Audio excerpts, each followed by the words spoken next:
አዲስ ቀን ላይ ናችሁ ተመልካቾቻችን በቀጥታ ስርጭት በያላችሁበት እየደረስን ነው አብራችሁን ስላላችሁ እናመሰግናለን። ቀደም ብሎ ያነሳለውን የሀገር ጉዳይ የፌደራል የመጀመሪያ ደረጃ ፍርድ ቤት የአገልግሎት አሰጣጥን በተመለከተ ያነሳውን ርዕሰ ጉዳይ በዚህ የሚገታ አይደለም። ቀን በዜና ኢትዮጵያ እንዲሁም ምሽት በኢቲቪ 57 ተጨማሪ መረጃዎችን አክለን ወደ እናንተ የምናደርስ ነው የሚሆነው። ከወዲሁ እንድትከታተሉን እንጋብዛለን። እንቀጥላለን። የዶት ስትሪም መረጃዎችን እንከታተላለን። አሁን ባልደረባችን ናትናኤል በመግቢያችን ላይ ያስተዋወቀን ጉዳዮች ይዞ ተመልሶ ተገናኝተናል። ናቲ መቀጠል እንችላለን። አመሰግናለሁ። እንግዲህ በዚህ ምስል ላይ እንደምትመለከቱት ጣናነሽ 2 ጉዞዋን ቀጥላ ቢሾፍቱ ከተማ ደርሳለች። በቢሾፍቱ ከተማ ስትደርስም እንደ ሌሎች ከተሞች ላይ ሲደረጉላት እንደነበረው ደማቅ አቀባበል ነበር የጠበቃት። እንግዲህ በጣም ብዙ አስቸጋሪ መልክዓ ምድር አቀማመጦችን በማለፍ ነው ቢሾፍቱ ከተማ የደረሰችው። ከዚህ በኋላ ደግሞ እስከ ባህር ዳር ጣና ሐይቅ ድረስ የሚደረግ ረጅም ጉዞ ይቀራታል። የጣናነሽ ጀልባ ማለት ነው። እቺ ግዙፍ ጀልባ 38 ሜትር የምትረዝም ጀልባ ነች። ከዛ ባሻገር ደግሞ ከርዝመቷና ከግዙፍነቷ ጋር በተያያዘ በመንገዶች ላይ የሚገኙ የኤሌክትሪክ ማብራቶች አስቸጋሪ የመኪና መንገዶችም እንደዚሁ ጉዞውን ፈታኝ እንዳደረጉት እንደዚሁ ሲገለጽ ነበር። የኢቢሲ ዶት ስትሪም የጣናነሽን ጉዞ እየተከታተለ ነበር። አሁንም እየተከታተለ ለተመልካቾቹ ባሉት የማህበራዊ ትስስር ገጾቹ ያለችበትን የደረሰችበትን እያሳየ ይገኛል። ቢሾፍቱ ከተማ ስትደርስ እንግዲህ የመኪናዎቹን የሚያሽከረክሩ ሹፌሮችንና ባለሙያዎችን ማናገር ችለን ነበር። እንግዲህ ኢቢሲ ዶት ስትሪም ባደረገው በዚህ ቃለ መጠይቅ ማለት ነው በጣም የዚህ ታሪክ አካል በመሆናቸው ደስተኛ ስለመሆናቸው ይህችን ታላቅ ጀልባ የሚያጓጉዙ ባለሙያዎች ተናግረዋል። ከዛ ባሻገር እንግዲህ ይቺ ጀልባ ከተጫነችበት ከባድ ተሽከርካሪ በተጨማሪ 4 ተሽከርካሪዎች እንደዚሁ ድጋፍ የሚሰጡ ተሽከርካሪዎች አብረው አጅበው ይጓዛሉ። እነዚህ ተሽከርካሪዎች በተለያየ የመልክዓ ምድር አቀማመጥ ውስጥ መኪናዋ ችግር ቢገጥማት ድጋፍ የሚሰጡ ናቸው። መጎተት ሲያስፈልግ ይጎትታሉ። ከዛ ባሻገር ደግሞ የቴክኒክ ባለሙያዎችን ይዘዋል። የቴክኒክ ቁሳቁሶችንም ይዘዋል። ስለዚህ በመኪናው መንገድ ላይ ምንም አይነት ችግር እንዳያጋጥም እንደዚሁ እያደረጉ እንግዲህ ጉዟቸውን ቀጥለው ቢሾፍቱ ከተማ ላይ ነው አሁን የሚገኙት ማለት ነው። እንግዲህ እንደምትመለከቱት በጣም ቀስ ያለ መንገድ ነው። መንገዱ ላይ ከፍተኛ የኃይል አስተላላፊ ማብራት መስመሮች ይታያሉ።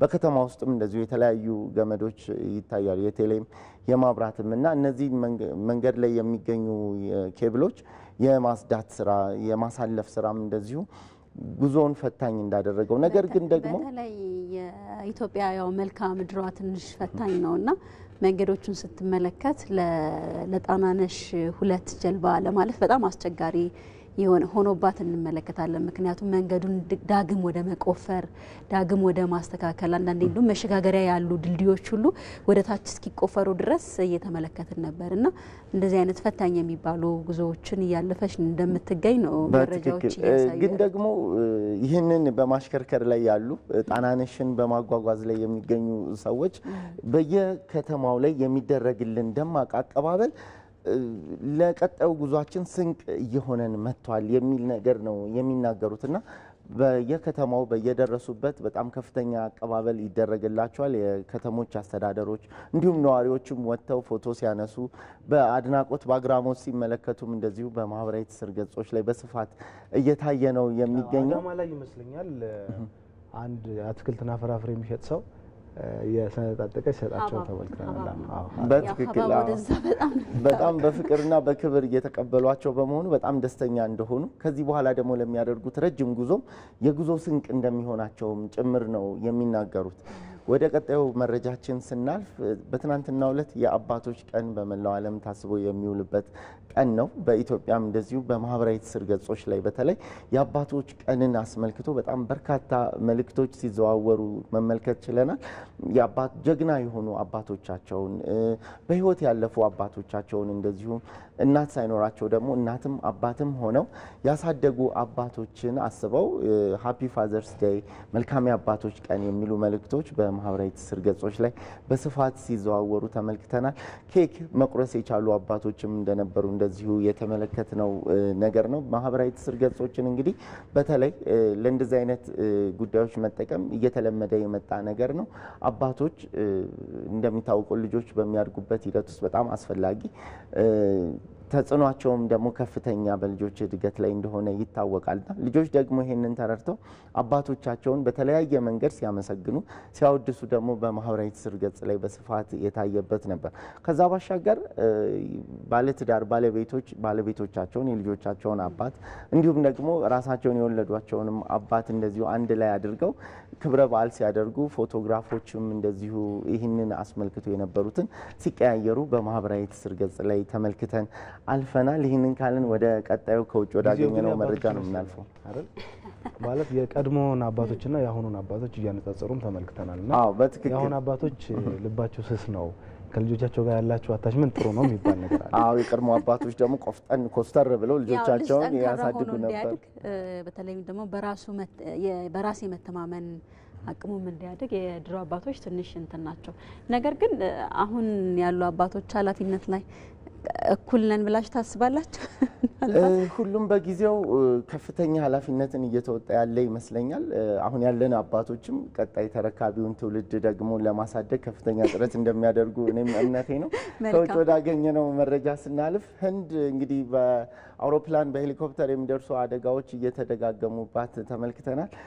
በአሁንም እንደዚሁ በደረሰ የሄሊኮፕተር አደጋ 7 ሰዎች ህይወታቸውን አጥተዋል። እንግዲህ ባለፈው እንደሚታወቀው ከ270 በላይ ሰዎችን ህይወት የቀጠፈ ከባድ የቦይንግ 787 አውሮፕላን አደጋ ደርሶ እንደነበረ ይታወሳል። አሁን ደግሞ እንደዚሁ ወደ እምነት ስፍራ ይጓዙ የነበሩ 7 ሰዎችን ያሳፈረ ሄሊኮፕተር ላይ በደረሰ አደጋ እንደዚሁ ሁሉም ተሳፋሪዎች ህይወታቸውን ማጣታቸውን የተመለከተ መረጃ በማህበራዊ ትስስር ገጾች ላይ እንዲሁም ደግሞ በዓለም አቀፍ ሚዲያዎችም እንደዚሁ ሲዘዋወር ተመልክተናል። እንግዲህ ይህ አደጋ የደረሰው በነበረው ከባድ የአየር ሁኔታ ምክንያት ሳይሆን እንዳልቀረ እንደዚሁ ሲገለጽ ነበረ። ነገር ግን ደግሞ በህንድ ላይ የተከሰተው ነገር አሳሳቢ ነው። ከዚህም በኋላ ደግሞ የተለያዩ ጥናቶችም እንደሚደረጉም ጭምር የህንድ ከፍተኛ የመንግስት ኃላፊዎች ሲገልጹም እንደዚሁ ተመልክተናል። ይህንን ካልን ወደ ቀጣዩ ነው የምናልፈው። በኢራንና በእስራኤል መካከል የሚደረገው ጦርነት አሁንም እንደቀጠለ ነው። ሁለቱም ሀገራት አንዳቸው በአንዳቸው ላይ የሚያደርጉትን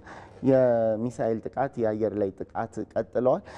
በተደረጉት የጥቃቶች እንግዲህ እስካሁን ድረስ ከፍተኛ ጉዳት መድረሱን በእስራኤል ወገን ወደ 10 የሚሆኑ ሰዎች ህይወታቸውን ማጣታቸውን እና የመሰረተ ልማቶች ላይም እንደዚሁ ጉዳት እንደደረሰ የሚያመለክት መረጃ እየወጣ ነው።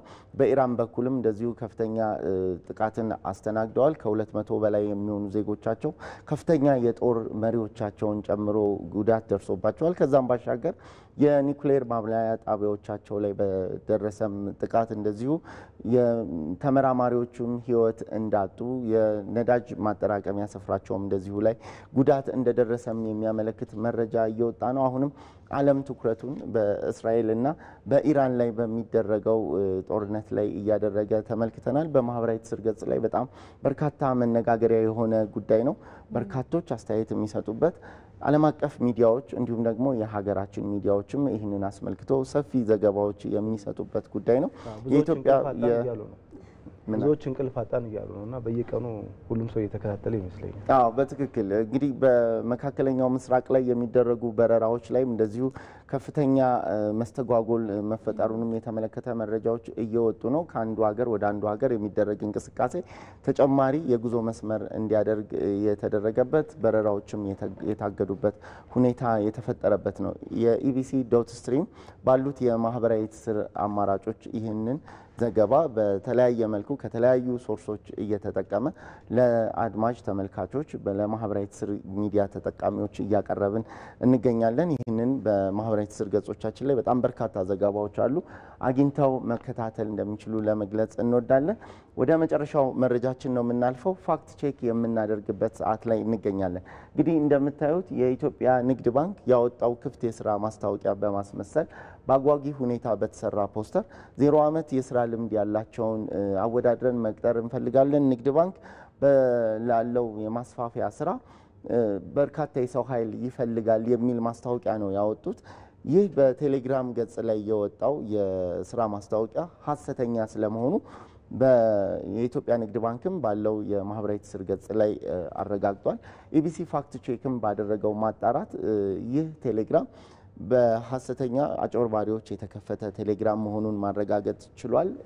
የሚሰጡት ሊንክ ወደሚወስደው ቴሌግራምን ለመጠለፍ አደጋ ውስጥ የሚከት ከዛም ባሻገር ደግሞ ንግድ ባንኩ ምንም አይነት አዲስ የሰው ቅጥር ማስታወቂያ እንዳላወጣ ይህንን ደግሞ በሚያወጣበት ሰዓት በራሱ የማህበራዊ ትስስር ገጾች ላይ እንዲሁም ደግሞ በአሉ ታማኝ የሚዲያ አማራጮች እንደተለመደው ማስታወቂያ የሚያስነግር እንደሆነም ነው የተገለጸው። እንግዲህ በርካታ ስራ ፈላጊ ወጣቶች እንዳሉ ይታወቃል። በተለይ 0 ዓመት የስራ ልምድ ባለው ተብሎ ለባንክ ቤት የሚወጣ የስራ ቅጥር የበርካቶችን ፍላጎት እንደሚያነሳሳ ይታወቃል። እንግዲህ ይህንን አይነት ሐሰተኛ መረጃዎች የባንክ መረጃዎችን ሌሎችም እንደዚሁ መረጃዎችን በማድረግ ሐሰተኛ መረጃዎች የሚተላለፉ ስለሆነ ተመልካቾች ሰዎች በማህበራዊ ትስስር ገጽ ላይ የሚወጡ መረጃዎች በሙሉ እውነት እንዳልሆኑ ተረድተው ትክክለኛውን መረጃ ከትክክለኛው ሶርስ የኢትዮጵያ ንግድ ባንክን መረጃ ከፈለጉ በኢትዮጵያ ንግድ ባንክ የማህበራዊ ትስስር ገጾች እንዲሁም ዌብሳይት አለ፣ እዛ ላይ ማግኘት ይችላሉ። ሌሎች ባንኮችም ሌሎች ተቋማትም እንደዚሁ በተመሳሳይ የሚያወጧቸውን ማስታወቂያዎች በራሳቸው ይፋይ የማህበራዊ ትስስር ገጾች እንዲሁም ደግሞ ዌብሳይቶቻቸው ላይ ከዛ ሲያልፍ ደግሞ በሚዲያዎች በሚወጡ ማስታወቂያዎች እንደሚሆን በመገንዘብ ከመታለል ከመጭበርበር እንዲድኑ መልእክታችን እናስተላልፋለን። ይህንና ተጨማሪ መረጃዎችን ደግሞ በኢቢሲ የፋክት ቼክ ገጻችን ላይ ማግኘት ይችላሉ።